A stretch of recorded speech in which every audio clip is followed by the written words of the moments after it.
तो आज हम आपको नेक्स्ट यूनिट कराने जा रहे हैं। तो आज हम पढ़ेंगे नर्वस सिस्टम के बारे में। तो nervous system is a complex network of nerve impulse and cells neurons. तो जो नर्वस सिस्टम होता है क्या होता है, ये क्या होता है, कॉम्प्लेक्स नेटवर्क होता है नर्व इम्पल्स और जो सेल्स होते हैं हमारे न्यूरॉन उनका, responsible for carry message to and from brain and spinal cord to many other body parts. कह रहे रिस्पॉन्सिबल होता है मैसेज को कैरी करने के लिए, कहाँ से, ब्रेन से स्पाइनल कॉर्ड में ले जाता है और हमारे जो और बॉडी पार्ट्स होते हैं बेसिकली उनमें क्या करता है, उस मैसेज को भेजता है। तो अब हम क्लासिफिकेशन देख लेते हैं नर्वस सिस्टम का।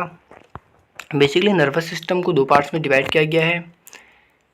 एक होता है आपका CNS जिसे कहते हैं सेंट्रल नर्वस सिस्टम, और दूसरा होता है पेरिफेरल नर्वस सिस्टम। तो आपको उसके बाद जो सेंट्रल नर्वस सिस्टम है उसे दो पार्ट्स में डिवाइड किया जाता है। एक होता है ब्रेन और दूसरा होता है स्पाइनल कॉर्ड।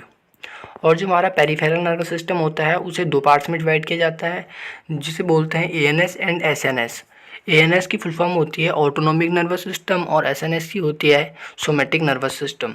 फिर आपका जो ANS होता है फर्दर डिवाइड होता है दो पार्ट्स में, sympathomimetic nervous system and parasympathomimetic nervous system.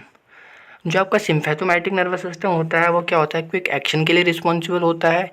और जो आपका पैरासिम्पैथोमाइमेटिक नर्वस सिस्टम होता है वो क्या होता है, रेस्टिंग फेज में रिस्पॉन्सिबल होता है, रेस्टिंग फेज के लिए। सेंट्रल नर्वस सिस्टम के बारे में देखते हैं। सेंट्रल नर्वस सिस्टम में आता है आपका ब्रेन। ब्रेन बेसिकली आपका कहाँ प्रेजेंट होता है, जो ब्रेन होता है आपके स्कल में प्रेजेंट होता है। दूसरा आता है स्पाइनल कॉर्ड। स्पाइनल कॉर्ड क्या होता है, आपके वर्टिब्रल कॉलम में प्रेजेंट होता है। आपने देखा होगा आपके वर्टिब्रल कॉलम जो कि आपकी ब्रेन से कनेक्टेड होती है, बेसिकली उसके अंदर जो होता है आपका स्पाइनल कॉर्ड होता है। क्या होता है, लॉन्ग ट्यूब लाइक स्ट्रक्चर, इसके अंदर जो होता है लॉन्ग ट्यूब लाइक स्ट्रक्चर होता है, एक्सटेंड ब्रेन के साथ। Spinal and brain both covered by mining membrane. Spinal cord और ब्रेन होता है वो दोनों जो कवर्ड होते हैं मिनिंग मेम्ब्रेन से। फिर आता है हमारा PNS जिसे पेरिफेरल नर्वस सिस्टम कहा जाता है, जो कि बेसिकली दो पार्ट्स में डिवाइडेड थे, ANS एंड SNS में। तो आपका पेरिफेरल नर्वस सिस्टम क्या होता है, कनेक्ट करता है all the nerve outside the brain. कह रहे कनेक्ट करते हैं जितनी भी हमारी नर्व होती हैं वो ब्रेन से बाहर, जैसे आपकी कार्डियल नर्व होगी एंड स्पाइनल कॉर्ड होगी जिसे स्पाइनल नर्व कहते हैं। अब आता है आपका ANS जिसे कहते हैं ऑटोनोमिक नर्वस सिस्टम, जो कि रिस्पॉन्सिबल होता है for controlling involuntary movement like individual organ. कह रहे हैं रिस्पॉन्स जो ANS होता है वो क्या होता है, ऑटोनोमिक नर्वस सिस्टम में जो होता है खुद ब खुद काम करते हैं, जिसमें जो है आपको कोई भी काम नहीं करना होता है। जैसे कि आपका हार्ट जो है खुद काम करता है, आपके अकॉर्डिंग वो काम नहीं करेगा तो उसे बोलेंगे ANS, उसको बोलते हैं वॉलेंट्री मूवमेंट। तो बेसिकली जो आपका ANS होता है वो क्या होता है, ऑटोमेटिक जो है काम करता है। जैसे कि हमारे इनविजुअल ऑर्गन होते हैं, जैसे किडनी हो गया या फिर ब्रेन हो गया, ये सारी चीज़ें खुद ब खुद काम करती हैं। जैसे अब आता है आपका, इसको जो है डिवाइड किया गया था सिम्पैथोमाइमेटिक एंड पैरासिम्पैथोमाइमेटिक में। तो जो आपका सिम्पैथोमाइमेटिक होता है वो रिस्पॉन्सिबल होता है for quick action of body. जैसे कि आपका सडन स्ट्रेस हो गया, आपको कभी डर लग रहा है, बेसिकली क्विक एक्शन, अगर अचानक से कोई चीज़ होगी तो वो आपका आता है पैरासिम्पैथेटिक में। फिर आता है आपका पैरासिम्पैथेटिक रिस्पॉन्सिबल होता है रेस्टिंग फेज के लिए।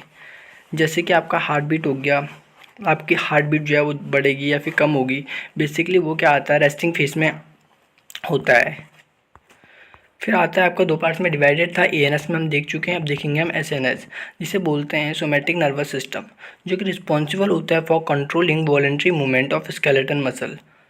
जो कि रिस्पॉन्सिबल होता है वॉलेंट्री मूवमेंट जिन्हें कि हम कर सकते हैं, जैसे कि हम हाथ अपना उठा सकते हैं, हाथ नीचे कर सकते हैं, बेसिकली वो जो है सब किस में आता है, SNS में।